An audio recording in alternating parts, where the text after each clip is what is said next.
বাড়িতেই মধুচক্রের হদিশ মিলল নিউ ব্যারাকপুর 18 নম্বর ওয়ার্ডে। নিউ ব্যারাকপুর পৌরসভার 18 নম্বর ওয়ার্ডের পূর্ব কোদালিয়া স্পোর্টিং ক্লাবের সম্মুখে একটি বাড়িতে চলত মধুচক্র। গতকাল বিকেল 4টে নাগাদ গোপন সূত্রে খবর পেয়ে ব্যারাকপুর পুলিশ কমিশনার এবং নিউ ব্যারাকপুর থানা যৌথ অভিযান চালায়।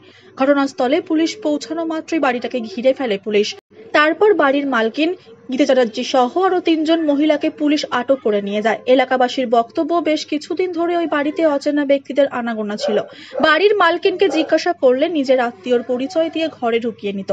এতদিন ধরে ওই জনবহুল এলাকায় গোপনে কিভাবে চলতো এই মধুচক্র, সেটাই তদন্ত করে দেখছে ব্যারাকপুর পুলিশ কমিশনার। তবে এই ঘটনার জেরে কাল থেকে এলাকায় যথেষ্ট চাঞ্চল্য ছড়িয়ে পড়েছে।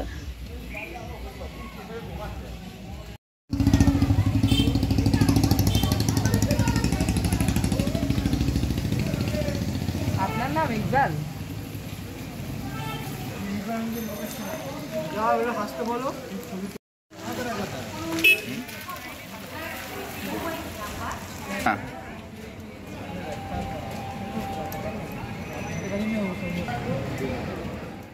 হ্যাঁ, আমার বাড়ির পাশেই ঘটনাটা ঘটেছে, কিন্তু আমি দেখলাম যে 2-3 জন লোক মানে ওনার বাড়িতে ঢুকলো, যেটা রেগুলারই ওনার বাড়িতে 2-1 করে লোক আসে। তো আমরা ভাবি যে উনি বলেন যে ওনার এটা আত্মীয় স্বজন, সেই জন্য আমরা চুপচাপই থাকি।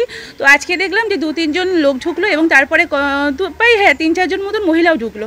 কিন্তু তারপরে দেখলাম খানিকক্ষণ পরে 2-3 গাড়ি পুলিশ আসলো এবং পুলিশরা তাদের বাড়ি ওনার ঘরে ঢুকলো। তারপরে দেখলাম বাড়িটাকে তালা বন্ধ করে ওনাকে শুধু নিয়ে গেল। কজন নিয়ে গেল?